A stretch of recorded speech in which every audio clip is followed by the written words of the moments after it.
मोहब्बत के साथ, बड़े शौक के साथ, बड़े लगन के साथ पढ़ना।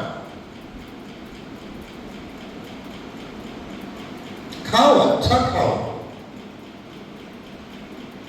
खाली पढ़ो नहीं बोलते मदरसे वाले, खाओ भी बोलते। गुज़िश्ता साल में महाराष्ट्र के मदरसे को गया था, वहां पर बच्चों के खाने में इख्तियार भी नहीं। कम से कम एक बच्चा इतना खाना बोलकर बराबर तय, उससे ज्यादा खाता है तो खा सकता, नहीं तो नहीं। देखिए एक जबरदस्त उनके पास एक कटोरा था, वो कटोरे में बराबर माप कर प्लेट में पहले डालते, इतना तो कम से कम बच्चा खाना।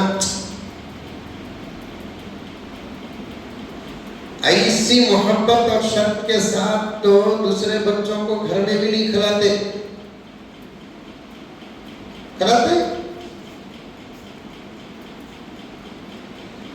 मैं तो यहां तक कहता हूं, आजकल मदरसे के बच्चों को खाना मदरसों में इतना अच्छा मिलता है हजरत,